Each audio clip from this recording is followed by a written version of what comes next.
जय श्री कृष्ण। श्रीमद् भगवद गीता यथारूप अध्याय 5 कर्मयोग। कृष्ण भावना भावित कर्म।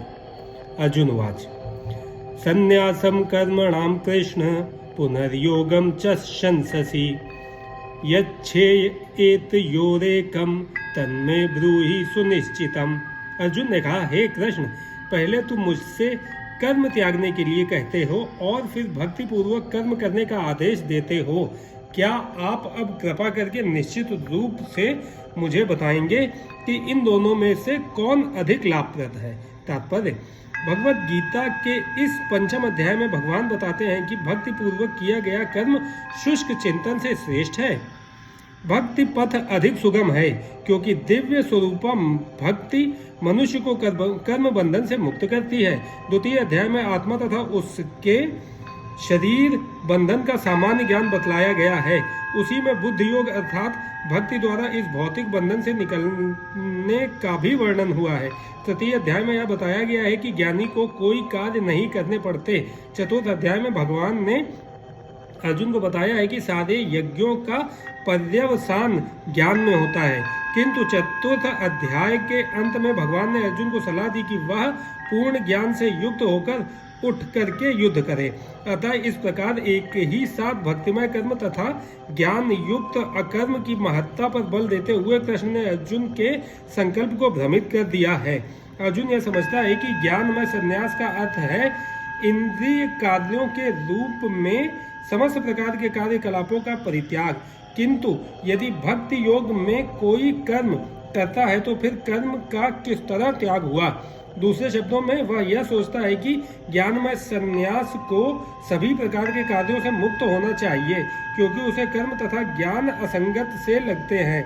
ऐसा लगता है कि वह यह नहीं समझ पाया कि ज्ञान के साथ किया गया कर्म बंधनकारी न होने के कारण अकर्म के ही तुल्य है। अतएव वह पूछता है कि वह सब प्रकार के कर्म त्याग दे या पूर्ण ज्ञान से युक्त होकर कर्म करे। श्री भगवान उवाच संन्यासः कर्म योगश्च निःश्रेय सकरावुभौ तयोस्तु कर्म संन्यासात् कर्म योगो विशिष्यते। श्री भगवान ने उत्तर दिया, मुक्ति के लिए तो कर्म का परित्याग तथा भक्तिमय कर्मयोग दोनों ही उत्तम है, किंतु इन दोनों में से कर्म के परित्याग से भक्ति युक्त कर्म श्रेष्ठ है। तात्पर्य: सकाम कर्म इंद्रिय तृप्ति में लगना ही भवबंधन का कारण है।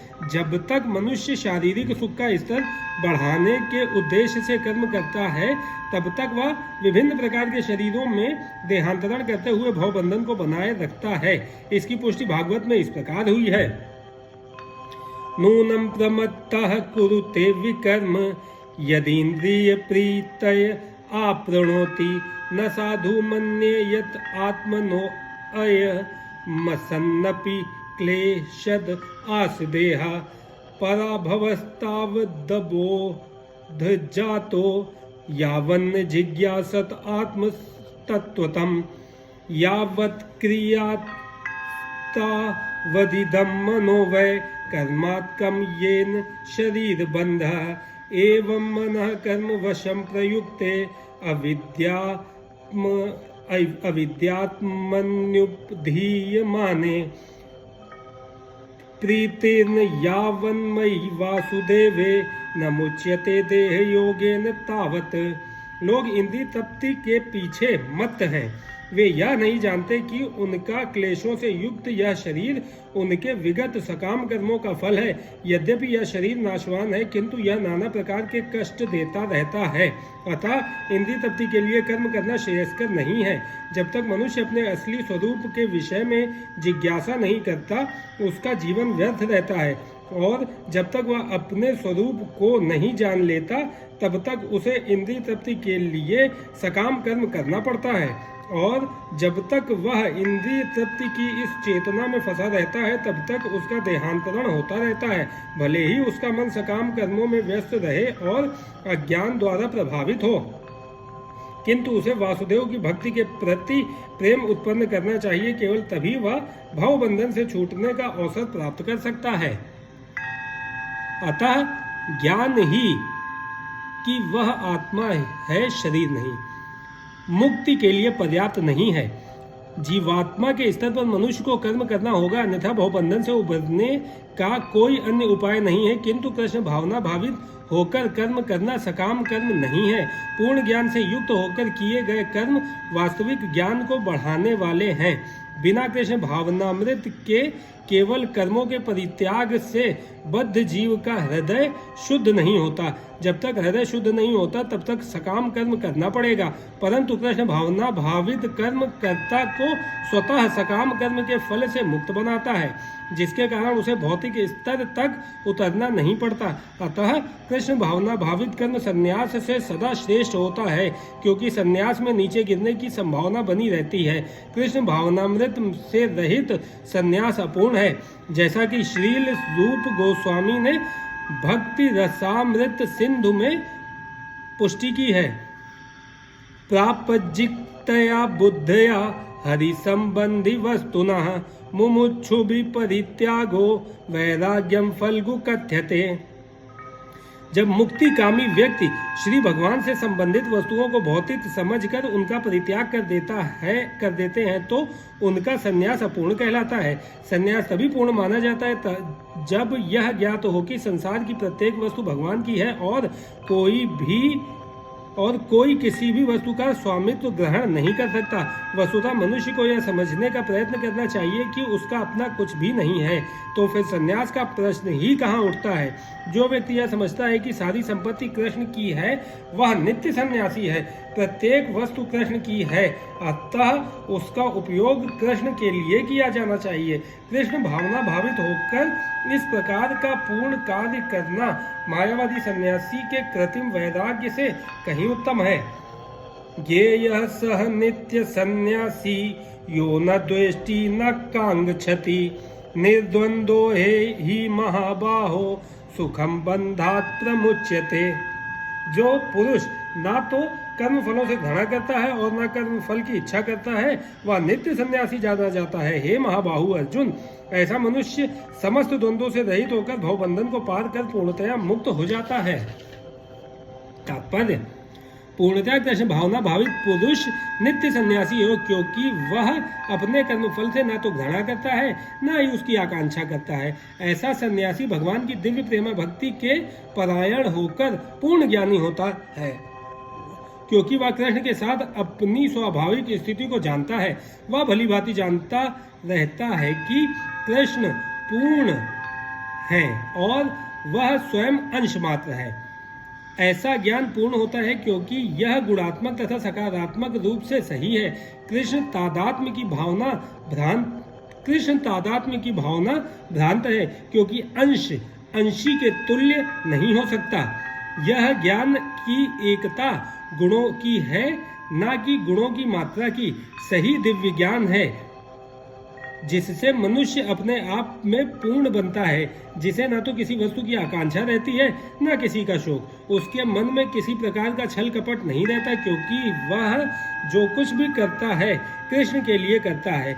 इस प्रकार छल कपट से रहित होकर वह इस भौतिक जगत से भी मुक्त हो जाता है। सांख्य योगो पृथक बालाः प्रवदन्ति न पंडिताः एकमप्यास्थितः सभ्यगु भयोर्विन्दते फलम। अज्ञानी ही भक्ति को भौतिक जगत के विश्लेषणात्मक अध्ययन से भिन्न कहते हैं। जो वस्तुतः ज्ञानी है वे कहते हैं कि जो इनमें से किसी एक मार्ग का भली भांति अनुसरण करता है वह दोनों के फल प्राप्त कर लेता है। तात्पर्य: भौतिक जगत के विश्लेषणात्मक अध्ययन का उद्देश्य आत्मा को प्राप्त करना है। भौतिक जगत की आत्मा विष्णु या परमात्मा है। भगवान की भक्ति का अर्थ परमात्मा की सेवा है। एक विधि से वृक्ष की जड़ खोजी जाती है और दूसरी विधि से उसको सींचा जाता है। सांख्य दर्शन का वास्तविक छात्र जगत के मूल अर्थात विष्णु को ढूंढता है और फिर पूर्ण ज्ञान समेत अपने को भगवान की सेवा में लगा देता है। अतः मूलतः इन दोनों में कोई भेद नहीं है, क्योंकि दोनों का उद्देश्य विष्णु की प्राप्ति है। जो लोग चरम उद्देश्य को नहीं जानते वे ही कहते हैं कि सांख्य और कर्मयोग एक नहीं है, किंतु जो विद्वान है वह जानता है कि इन दोनों भिन्न विधियों का उद्देश्य एक ही है। यत् सांख्य प्राप्यते स्थानम तद्दो गैरपि गम्यते एकम सांख्यम च योगम च य पश्यति स पश्यति। जो यह जानता है कि विश्लेषणात्मक अध्ययन द्वारा प्राप्य स्थान भक्ति द्वारा भी प्राप्त किया जा सकता है, और इस तरह जो सांख्य योग तथा भक्ति योग को एक समान देखता है वही वस्तुओं को यथा रूप में देखता है। तात्पर्य: दार्शनिक शोध का वास्तविक उद्देश्य जीवन के चरम लक्ष्य की खोज है। चूंकि जीवन का चरम लक्ष्य आत्म साक्षात्कार है, अतः इन दोनों विधियों से प्राप्त होने वाले परिणामों में कोई अंतर नहीं है। सांख्य दार्शनिक शोध के द्वारा इस निष्कर्ष पर पहुंचा जाता है कि जैविक जीव भौतिक जगत का नहीं अपितु पूर्ण परमात्मा का अंश है। फलतः जीवात्मा का भौतिक जगत से कोई सरोकार नहीं होता, उसके सारे कार्य परमेश्वर से संबद्ध होने चाहिए। जब वह कृष्ण भावनामृत वश कार्य करता है तभी वह अपनी स्वाभाविक स्थिति में होता है। सांख्य विधि में मनुष्य को पदार्थ से विरक्त होना पड़ता है, और भक्ति योग में उसे कृष्ण भावना भावित कर्म में आसक्त होना होता है। वस्तुतः दोनों ही विधियां एक हैं, यद्यपि ऊपर से एक विधि में विरक्ति दिखती है और दूसरे में आसक्ति। जो पदार्थ से विरक्त और कृष्ण में आसक्ति को एक ही तरह देखता है वही वस्तुओं को यथा रूप में देखता है। संन्यासस्तु महाबाहो दुःखमाप्तु मयोगतः योग युक्तो मुनिर्ब्रह्म न चिरेणाधिगच्छति। भक्ति में लगे बिना केवल समस्त कर्मों का परित्याग करने से कोई सुखी नहीं बन सकता, परंतु भक्ति में लगा हुआ विचारवान व्यक्ति शीघ्र ही परमेश्वर को प्राप्त कर लेता है। तात्पर्य: सन्यासी दो प्रकार के होते हैं। मायावादी सन्यासी सांख्य दर्शन के अध्ययन में लगे रहते हैं, और तथा वैष्णव सन्यासी वेदांत सूत्रों के यथार्थ भाष्य भागवत दर्शन के अध्ययन में लगे रहते हैं। मायावादी सन्यासी भी वेदांत सूत्रों का अध्ययन करते हैं, किंतु वे शंकराचार्य द्वारा प्रतीत शारीरिक भाष्य का उपयोग करते हैं। भागवत संप्रदाय के छात्र पांचरात्रिकी विधि से भगवान की भक्ति करने में लगे रहते हैं, अतः वैष्णव सन्यासियों को भगवान की दिव्य सेवा के लिए अनेक प्रकार के कार्य करने होते हैं। उन्हें भौतिक कार्यों से कोई सरोकार नहीं रहता, किंतु तो भी वे भगवान की भक्ति में नाना प्रकार के कार्य करते हैं। किंतु मायावादी सन्यासी जो सांख्य तथा वेदांत के अध्ययन एवं चिंतन में लगे रहते हैं, वे भगवान की दिव्य भक्ति का आनंद नहीं उठा पाते। चूंकि उनका अध्ययन अत्यंत जटिल होता है, अतः वे कभी कभी ब्रह्म चिंतन से ऊबकर समुचित बोध के बिना ही भागवत की शरण ग्रहण करते हैं। फलस्वरूप श्रीमद् भागवत का भी अध्ययन उनके लिए कष्टकर होता है। मायावादी सन्यासियों का शुष्क चिंतन तथा कृत्रिम साधनों से निर्विशेष विवेचना उनके लिए व्यर्थ होती है। भक्ति में लगे हुए वैष्णव सन्यासी अपने दिव्य कर्मों को करते हुए प्रसन्न रहते हैं, और यह भी निश्चित रहता है कि वे भगवत धाम को प्राप्त होंगे। मायावादी सन्यासी कभी कभी आत्म साक्षात्कार के पथ से नीचे गिर जाते हैं और फिर से समाज सेवा परोपकार जैसे भौतिक कर्म में प्रवृत्त होते हैं।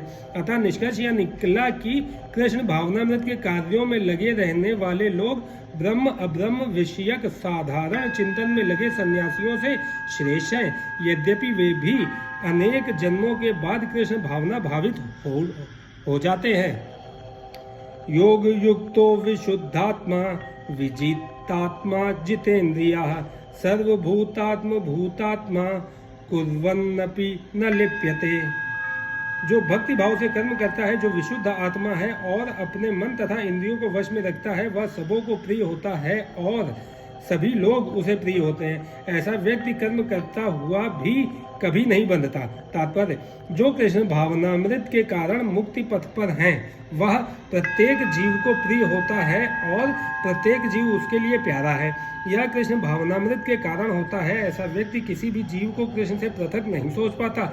जिस प्रकार वृक्ष की पत्तियां तथा टहनियां वृक्ष से भिन्न नहीं होती, वह भली भांति जानता है कि वृक्ष की जड़ में डाला गया जल समस्त पत्तियों तथा टहनियों में फैल जाता है, अथवा आमाशय को भोजन देने से शक्ति स्वतः पूरे शरीर में फैल जाती है। चूंकि कृष्ण भावनामृत में कर्म करने वाला सबों का दास होता है, अतः वह हर एक को प्रिय होता है। चूंकि प्रत्येक व्यक्ति उसके कर्म से प्रसन्न रहता है, अतः उसकी चेतना शुद्ध रहती है। चूंकि उसकी चेतना शुद्ध रहती है, अतः उसका मन पूर्णतया नियंत्रण में रहता है। मन के नियंत्रित होने से उसकी इंद्रियां संयमित रहती हैं।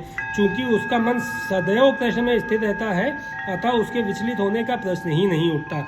न ही उसे कृष्ण से संबद्ध कथाओं के अतिरिक्त अन्य कार्यों में अपनी इंद्रियों को लगाने का अवसर मिलता है। वह कृष्ण कथा के अतिरिक्त और कुछ सुनना नहीं चाहता। वह कृष्ण को अर्पित किए हुए भोजन के अतिरिक्त अन्य कुछ खाना नहीं चाहता, और न ऐसे किसी स्थान में जाने की इच्छा रखता है जहाँ कृष्ण संबंधी कार्य न होता हो। अतः उसकी इंद्रियां वश में रहती हैं। ऐसा व्यक्ति जिसकी इंद्रियां संयमित हों, वह किसी के प्रति अपराध नहीं कर सकता। इस पर कोई यह प्रश्न कर सकता है कि तो फिर अर्जुन अन्यों के प्रति युद्ध में आक्रामक क्यों था? क्या वह कृष्ण भावना भावित नहीं था? वस्तुतः अर्जुन ऊपर से ही आक्रामक था, क्योंकि जैसा कि द्वितीय अध्याय में बताया जा चुका है, आत्मा के अवध्य होने के कारण युद्ध भूमि में एकत्र हुए सारे व्यक्ति अपने अपने स्वरूप में जीवित बने रहेंगे।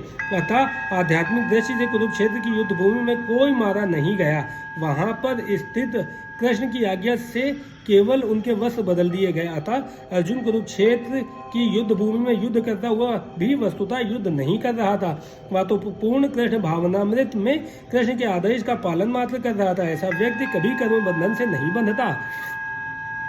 नैव किंचित करोमीति युक्तो मन्येत तत्वित पश्रषण वनस्पृशज्जी घ्नश्रंगच्छन्नस्वपश्वसन् प्रलपन् विसृज गृह्णन्मुन्नि शन्निमिषन्नपि इन्द्रियाणीन्द्रियार्थेषु वर्तन्त इति धारयन्। दिव्य भावनामृत युक्त पुरुष देखते, सुनते, स्पर्श करते, सूंघते, खाते, चलते फिरते, सोते तथा श्वास लेते हुए भी अपने अंतर में सदैव यही जानता रहता है कि वास्तव में वह कुछ भी नहीं करता। बोलते, त्यागते, ग्रहण करते या आंखें खोलते बंद करते हुए भी वह यह जानता रहता है कि भौतिक इंद्रियां अपने अपने विषयों में प्रवृत्त हैं और वह इन सबसे पृथक है। तात्पर्य: चूंकि कृष्ण भावना भावित व्यक्ति का जीवन शुद्ध होता है, फलतः उसे निकट तथा दूरस्थ 5 कारणों कर्ता, कर्म, अधिष्ठान, प्रयास तथा भाग्य पर निर्भर किसी कार्य से कुछ लेना देना नहीं रहता। इसका कारण यही है कि वह भगवान की दिव्य सेवा में लगा रहता है।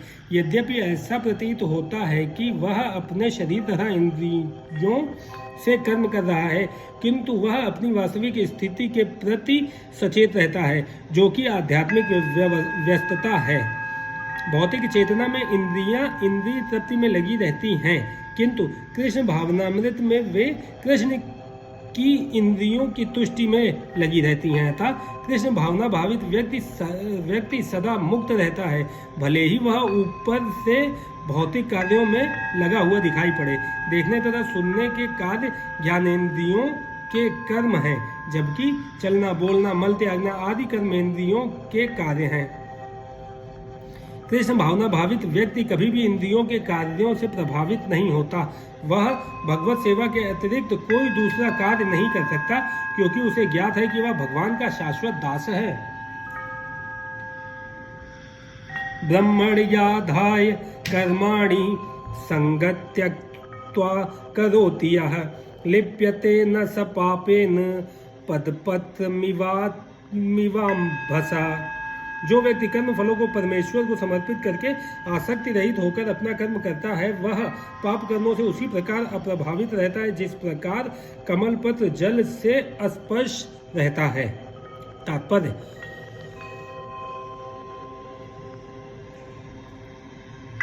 यहाँ पर ब्रह्मणि का अर्थ कृष्ण भावनामृत में है। यह भौतिक जगत प्रकृति के 3 गुणों की समग्र अभिव्यक्ति है जिसे प्रधान की संज्ञा दी जाती है।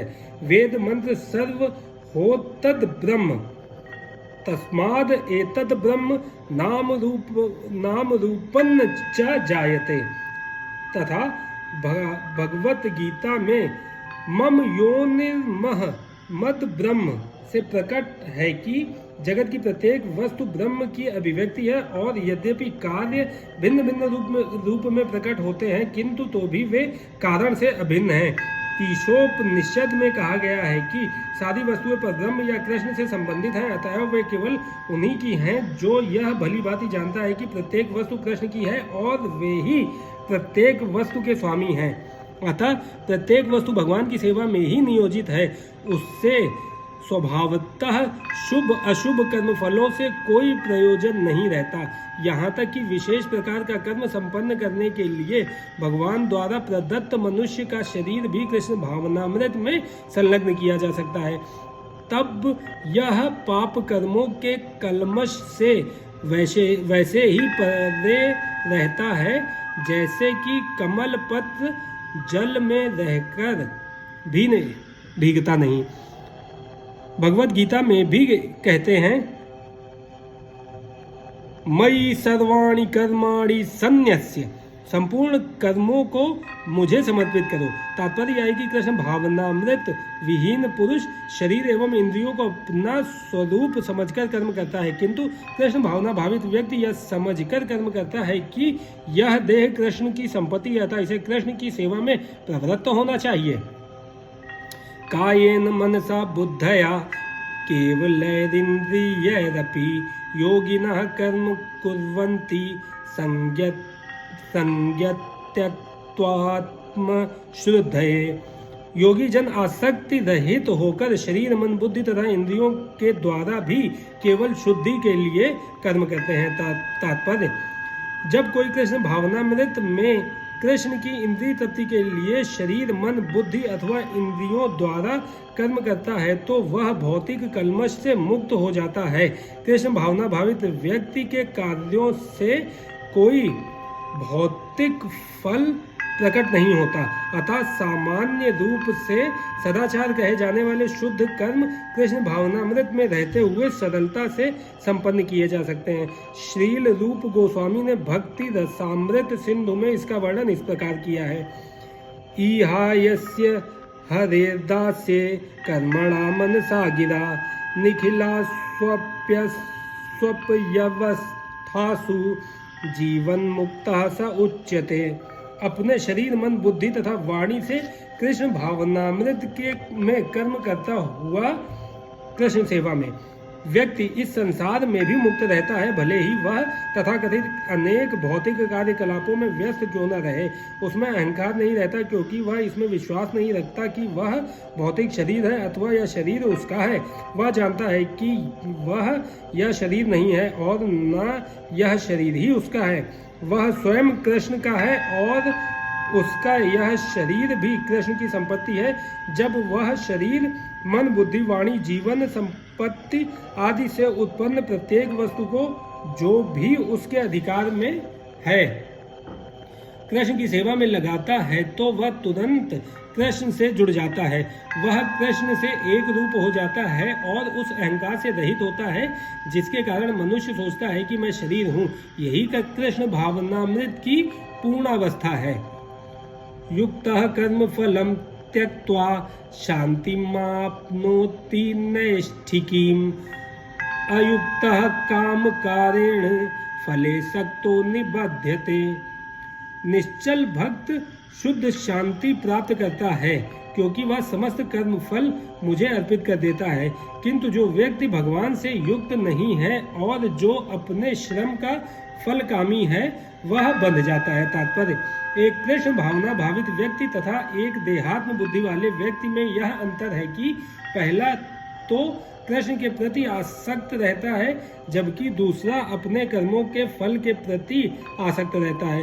जो व्यक्ति कृष्ण के प्रति आसक्त रहकर उन्हीं के लिए कर्म करता है वह निश्चय ही मुक्त पुरुष है और उसे अपने कर्मफल की कोई चिंता नहीं रहती। भागवत में किसी कर्म के फल की चिंता का कारण परम सत्य के ज्ञान के बिना द्वैत भाव में रहकर कर्म करना बताया गया है। कृष्ण श्री भगवान है। कृष्ण भावनामृत में कोई द्वैत नहीं रहता। जो कुछ विद्यमान है वह कृष्ण की शक्ति का प्रतिफल है और कृष्ण सर्व मंगलमय है। अतः कृष्ण भावनामृत में संपन्न सारे कार्य परम पद पर हैं। वे दिव्य होते हैं और उनका कोई भौतिक प्रभाव नहीं पड़ता। इस कारण कृष्ण भावनामृत में जीव शांति से पूरित रहता है, किंतु जो इंद्रिय तृप्ति के लिए लाभ के लोभ में फंसा रहता है उसे शांति नहीं मिल सकती। यही कृष्ण भावनामृत का रहस्य है। यह अनुभूति की कृष्ण के अतिरिक्त कुछ भी नहीं है, शांति तथा अभय का पद है। सर्वकर्माणि मनसा संन्यस्यास्ते सुखम वशी नवद्वारे पुरे देहि नैव कुर्वन् कार्यन्। जब देहधारी जीवात्मा अपनी प्रकृति को वश में कर लेता है और मन से समस्त कर्मों का परित्याग कर देता है, तब वह 9 द्वारों वाले नगर भौतिक शरीर में बिना कुछ किए कराए सुखपूर्वक रहता है। तात्पर्य: देहधारी जीवात्मा 9 द्वारों वाले नगर में वास करता है। शरीर अथवा नगर रूपी शरीर के कार्य प्राकृतिक गुणों द्वारा स्वतः संपन्न होते हैं। शरीर की परिस्थितियों के अनुसार रहते हुए भी जीव इच्छानुसार इन परिस्थितियों के परे भी हो सकता है। अपनी परा प्रकृति को विस्मृत करने के ही कारण वह अपने को शरीर समझ बैठता है और इसीलिए कष्ट पाता है। कृष्ण भावनामृत के द्वारा वह अपनी वास्तविक स्थिति को पुनः प्राप्त कर सकता है और इस देह बंधन से मुक्त हो सकता है। अतः जो ही कोई कृष्ण भावनामृत को प्राप्त होता है, तुरंत ही वह शारीरिक कार्यों से सर्वथा विलग हो जाता है। ऐसे संयमित जीवन में जिसमें उसकी कार्य प्रणाली में परिवर्तन आ जाता है, वह 9 द्वारों वाले नगर में सुखपूर्वक निवास करता है। ये 9 द्वार इस प्रकार हैं। नवद्वारे पुरे देहि हंसो लेलायते बहि वशी सर्वस्य लोकस्य स्थावरस्य चरस्य च।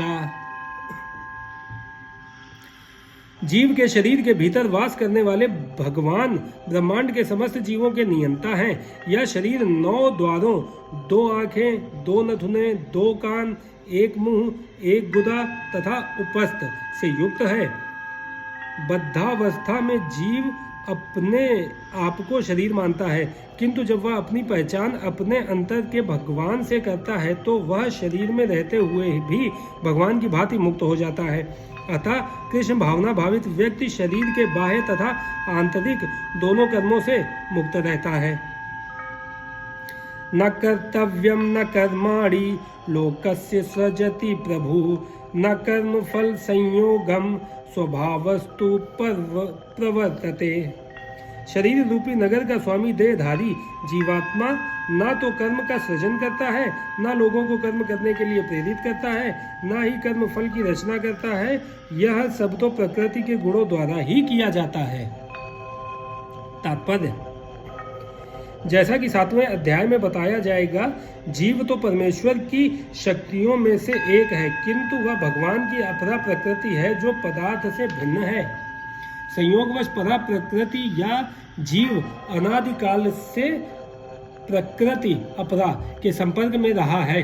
जिस नाशवान शरीर या भौतिक आवास को वह प्राप्त करता है, वह अनेक कर्मों और उनके फलों का कारण है। ऐसे बद्ध वातावरण में रहते हुए मनुष्य अपने आप को शरीर मानकर शरीर के कर्म फलों का भोग करता है। अनंत काल से उपार्जित यह अज्ञान ही शारीरिक सुख दुख का कारण है। जो ही जीव शरीर के कार्यों से पृथक हो जाता है, त्यों ही वह कर्म बंधन से भी मुक्त हो जाता है। जब तक वह शरीर रूपी नगर में निवास करता है, तब तक वह इसका स्वामी प्रतीत होता है, किंतु वास्तव में वह न तो इसका स्वामी होता है और न इसके कर्मों तथा फलों का नियंता ही। वह तो इस भवसागर के बीच जीवन संघर्ष में रत प्राणी है। सागर की लहरें उसे उछालती रहती हैं, किंतु उन पर उसका वश नहीं चलता। उसके उद्धार का एकमात्र साधन है कि दिव्य कृष्ण भावनामृत द्वारा समुद्र के बाहर आए। इसी के द्वारा समस्त अशांति से उसकी रक्षा हो सकती है।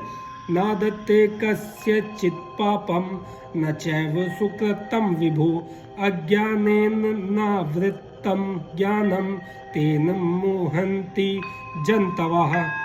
परमेश्वर ना तो किसी के पापों को ग्रहण करता है ना पुण्यों को, किंतु सारे देहधारी जीव उस अज्ञान के कारण मोहग्रस्त रहते हैं जो उनके वास्तविक ज्ञान को आच्छादित किए रहता है।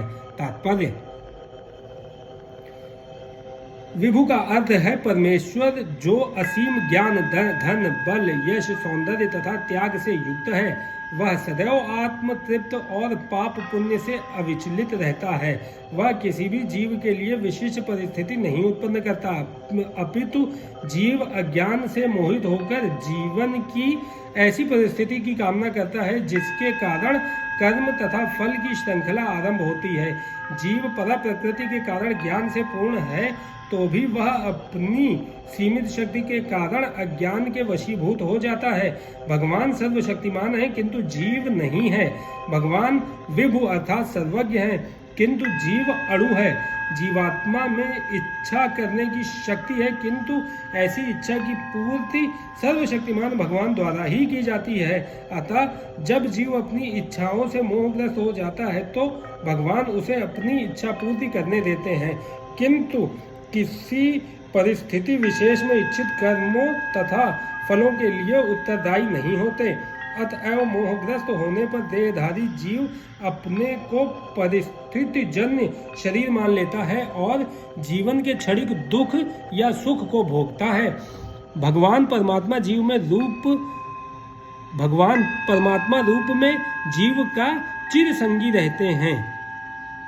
फलतः वह प्रत्येक जीव की इच्छाओं को उसी तरह समझते हैं जिस तरह फूल के निकट रहने वाला फूल की सुगंध को। इच्छा जीव को बद्ध करने के लिए सूक्ष्म बंधन है। भगवान मनुष्य की योग्यता के अनुसार उसकी इच्छा को पूरा करते हैं। आपन सोची होत नहीं, प्रभु सोची तत्काल। अतः व्यक्ति अपनी इच्छाओं को पूरा करने में सर्वशक्तिमान नहीं होता, किंतु भगवान की इच्छाओं की पूर्ति कर सकते हैं। वे निष्पक्ष होने के कारण स्वतंत्र अणु जीवों की इच्छाओं में व्यवधान नहीं डालते, किंतु जब कोई कृष्ण की इच्छा करता है तो भगवान उसकी विशेष चिंता करते हैं और उसे इस प्रकार प्रोत्साहित करते हैं कि भगवान को प्राप्त करने की उसकी इच्छा पूरी हो और वह सदैव सुखी रहे। अतएव वैदिक मंत्र पुकार कर कहते हैं, एष उहोव साधु कर्म कार्यति तम यमेभ्यो लोकेभ्यो उन्नीनिष्यते। एष उ एवा साधु कर्म कार्यति यमधो निनिष्यते। भगवान जीव को शुभ कर्मों में इसलिए प्रवृत्त करते हैं जिससे वह ऊपर उठे। भगवान उसे अशुभ कर्मों में इसलिए प्रवृत्त करते हैं जिससे वह नरक जाए। अज्ञो जंतुरनीशो अयमात्मनः सुख दुःखयो ईश्वर प्रेरितो गच्छेत स्वर्गम वा स्वभ्रमेव च। जीव अपने सुख दुख में पूर्णतया आश्रित है। परमेश्वर की इच्छा से वह स्वर्ग या नरक जाता है, जिस तरह वायु के द्वारा प्रेरित बादल। अतः देहधारी जीव कृष्ण भावनामृत की उपेक्षा करने की अपनी अनादि प्रवृत्ति के कारण अपने लिए मोह उत्पन्न करता है। फलस्वरूप स्वभावतः सच्चिदानंद स्वरूप होते हुए भी वह अपने अस्तित्व की लघुता के कारण भगवान के प्रति सेवा करने की अपनी स्वाभाविक स्थिति को भूल जाता है और इस तरह वह अविद्या द्वारा बंदी बना लिया जाता है। अज्ञानवश जीव यह कहता है कि उसके भवबंधन के लिए भगवान उत्तरदायी हैं। इसकी पुष्टि वेदांत सूत्र भी करते हैं। वैषम्यनैर्घृण्ये न सापेक्षात् तथा ही दर्शयति। भगवान न तो किसी के प्रति घृणा करते हैं न किसी को चाहते हैं, यद्यपि ऊपर से ऐसा प्रतीत होता है। ज्ञानेन तु तद ज्ञानम येषां नाश्चित मात्मनः तेषामादित्य वज्ञानम प्रकाशयति तत्परम। किंतु जब कोई उस ज्ञान से प्रबुद्ध होता है जिससे अविद्या का विनाश होता है, तो उसके ज्ञान से सब कुछ उसी तरह प्रकट हो जाता है जैसे दिन में सूर्य से सारी वस्तुएं प्रकाशित हो जाती हैं। तात्पर्य: जो लोग कृष्ण को भूल गए हैं वे निश्चित रूप से मोहग्रस्त होते हैं, किंतु जो कृष्ण भावना भावित हैं वे नहीं होते। भगवत गीता में कहा गया है, सर्वज्ञान प्लवेन ज्ञानाग्नि सर्वकर्माणि तथा नहि ज्ञानेन सदृशम। ज्ञान सदैव सम्माननीय है, और वह ज्ञान क्या है? श्री कृष्ण के प्रति आत्मसमर्पण करने पर ही पूर्ण ज्ञान प्राप्त होता है, जैसा कि गीता में ही कहा गया है, बहुनाम जन्म ना मनते ज्ञानवान मानम त्रिपद्यते। अनेकानेक जन्म बीत जाने पर ही पूर्ण ज्ञान प्राप्त करके मनुष्य कृष्ण की शरण में जाता है, अथवा जब उसे कृष्ण भावनामृत प्राप्त होता है तो उससे सब कुछ प्रकट होने लगता है। जिस प्रकार सूर्योदय होने पर सारी वस्तुएं दिखने लगती हैं, जीव नाना प्रकार से मोहग्रस्त होता है। उदाहरणार्थ, जब वह अपने को ईश्वर मानने लगता है तो वह अविद्या के पास में जा गिरता है। जीव यदि ईश्वर है तो वह अविद्या से कैसे मोहग्रस्त हो सकता है? क्या ईश्वर अविद्या से मोहग्रस्त होता है? यदि ऐसा हो सकता है तो फिर अविद्या या शैतान ईश्वर से बड़ा है। वास्तविक ज्ञान उसी से प्राप्त हो सकता है जो पूर्णतया कृष्ण भावना भावित है। अतः ऐसे ही प्रामाणिक गुरु की खोज करनी होती है और उसी से सीखना होता है कि कृष्ण भावनामृत क्या है, क्योंकि कृष्ण भावनामृत से सारी अविद्या उसी प्रकार दूर हो जाती है जिस प्रकार सूर्य से अंधकार दूर होता है।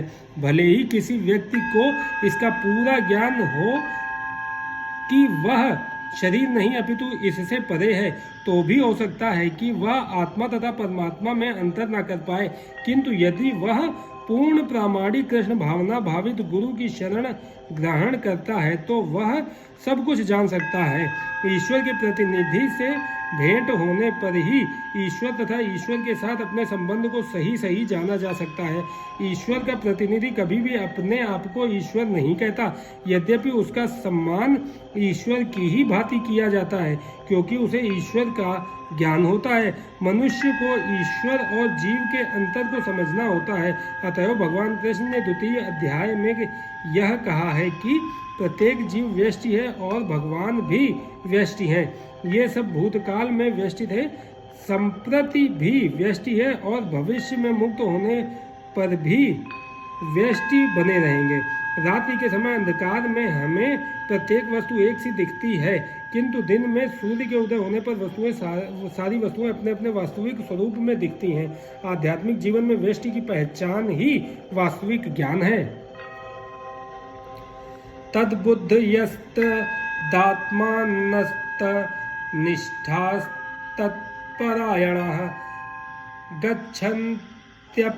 गच्छन्त्य पुनरावृत्ति ज्ञान निर्धूत कल्मषः। जब मनुष्य की बुद्धि, मन, श्रद्धा तथा शरण सब कुछ भगवान में स्थित हो जाते हैं, तभी वह पूर्ण ज्ञान द्वारा समस्त कल्मश से शुद्ध होता है और मुक्ति के पथ पर अग्रसर होता है। तात्पर्य: परम दिव्य सत्य भगवान कृष्ण ही हैं। सारी गीता इसी घोषणा पर केंद्रित है कि कृष्ण श्री भगवान हैं। यही समस्त वेदों का भी अभिमत है। पर तत्व का अर्थ है परम सत्य, जो भगवान को ब्रह्म, परमात्मा तथा भगवान के रूप में जानने वालों द्वारा समझा जाता है।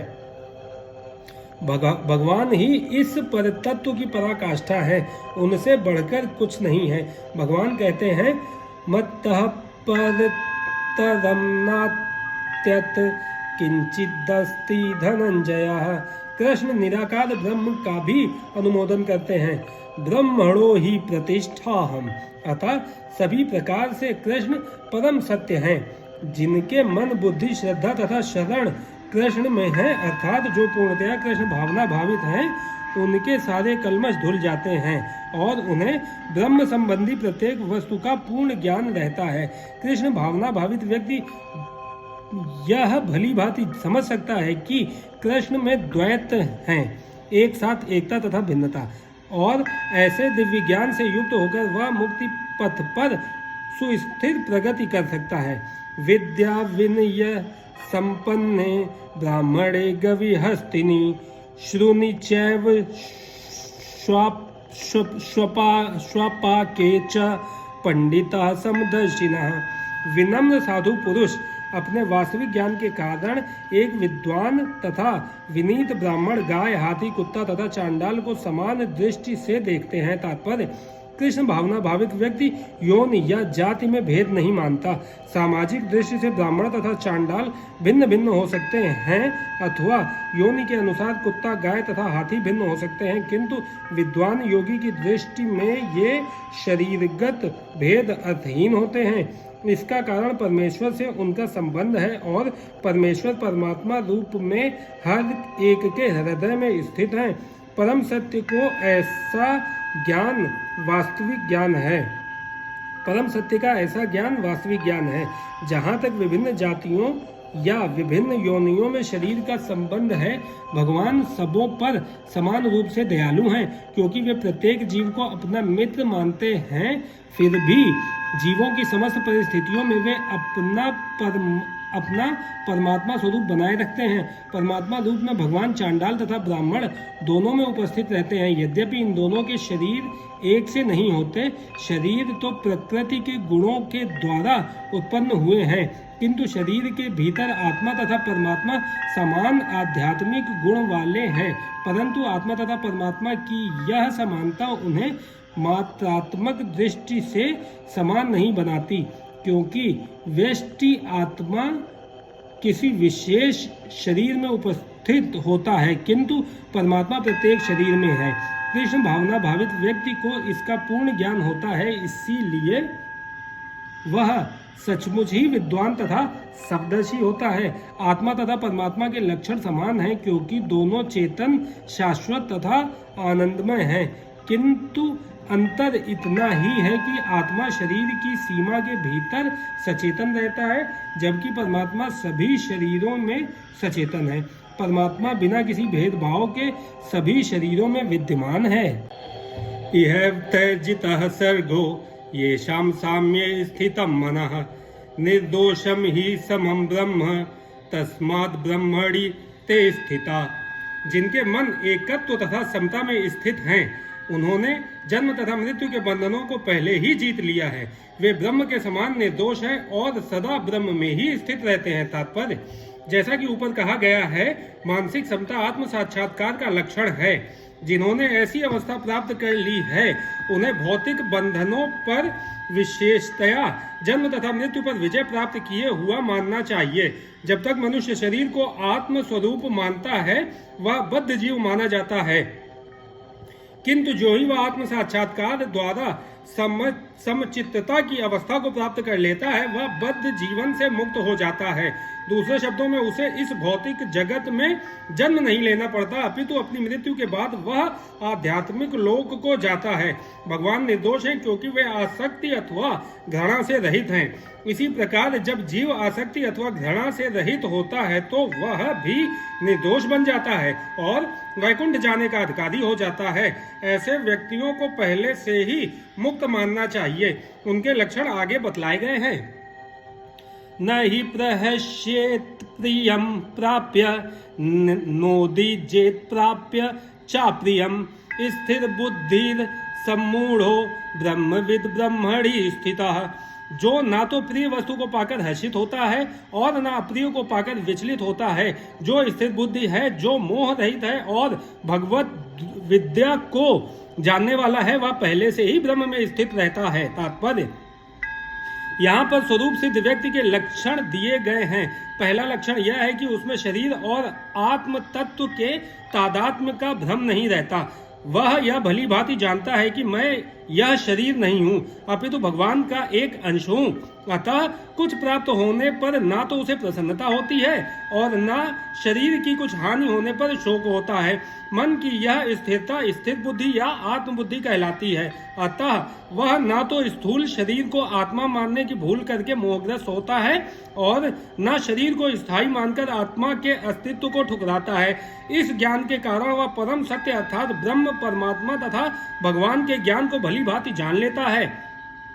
इस प्रकार वह अपने स्वरूप को जानता है और पर ब्रह्म से हर बात में तदाकार होने का कभी यत्न नहीं करता। इससे ब्रह्म साक्षात्कार या आत्म साक्षात्कार कहते हैं। ऐसी स्थिर बुद्धि कृष्ण भावनामृत कहलाती है।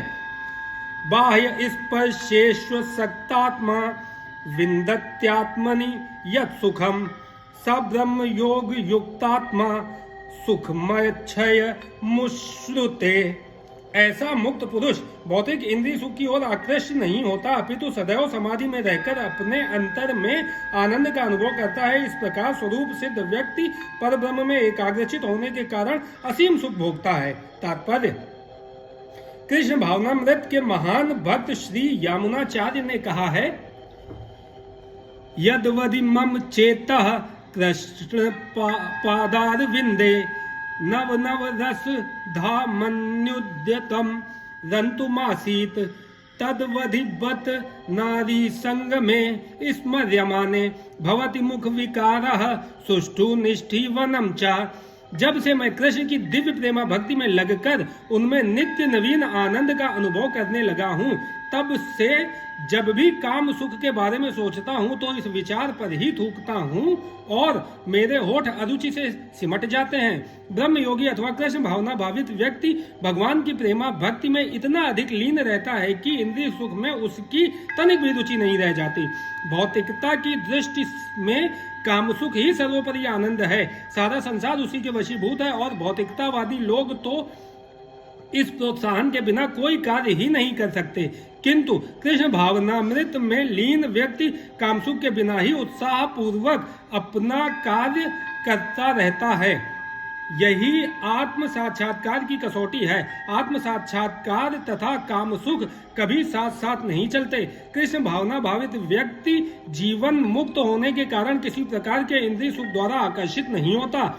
ये ही संस्पर्श जा भोगा दुख यो नय एवते आदंतवंतः कौन्तेय न तेषु रमते बुधा।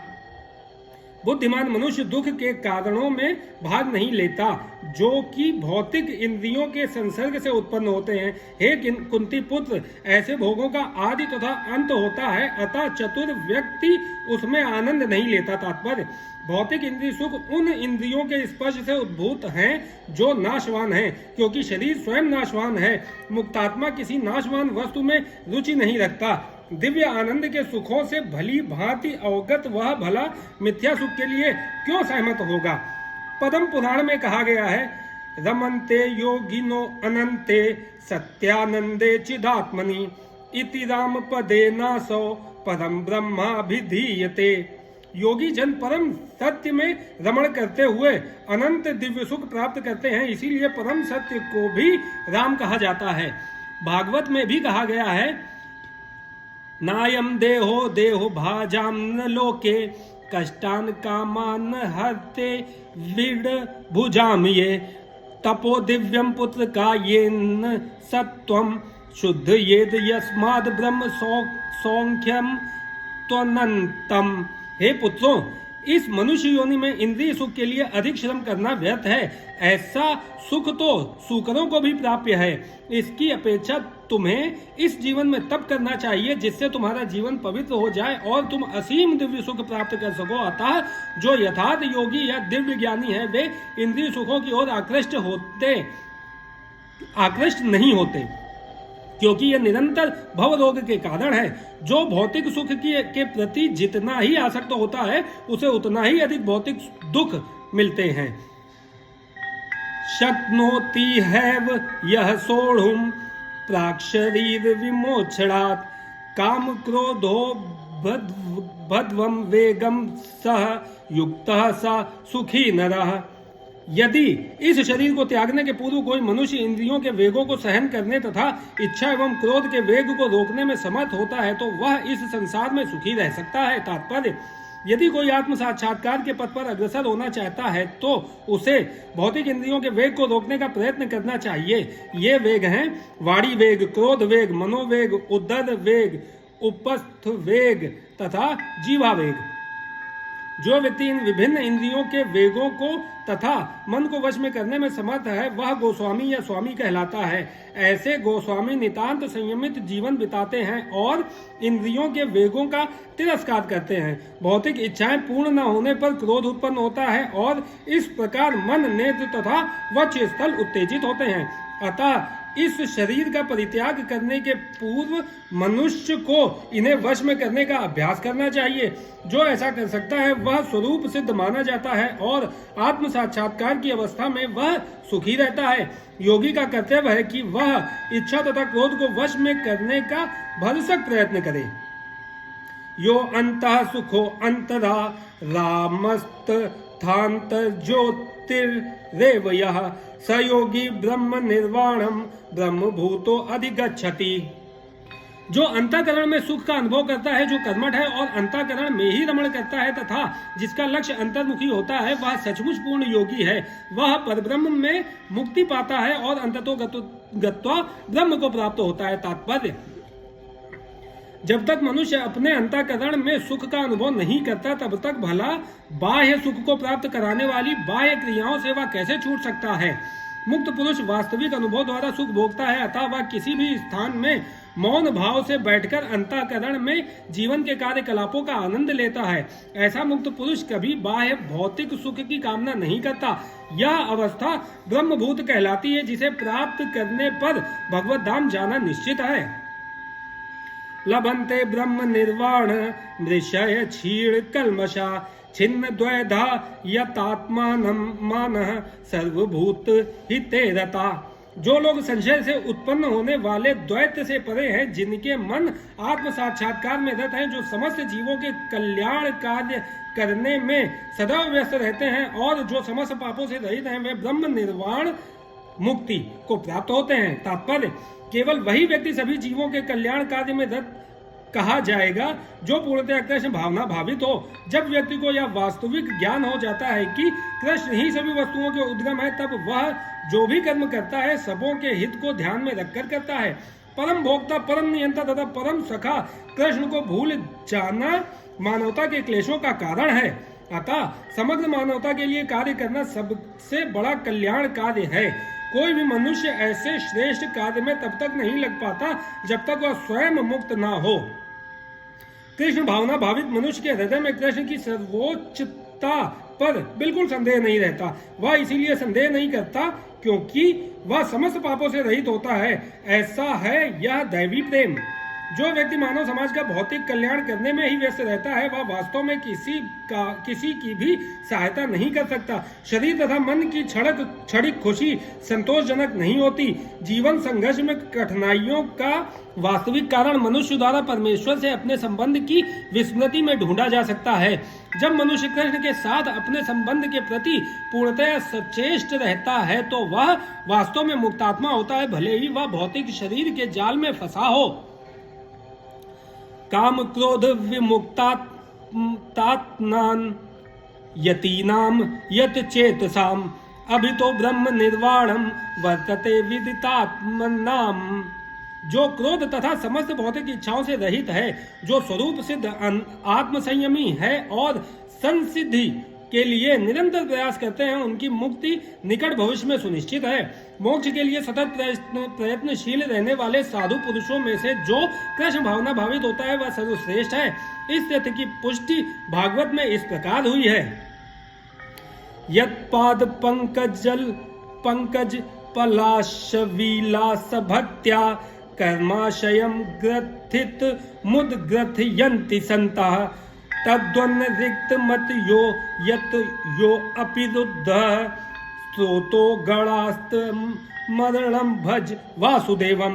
भक्ति पूर्वक भगवान वासुदेव की पूजा करने का प्रयास तो करो।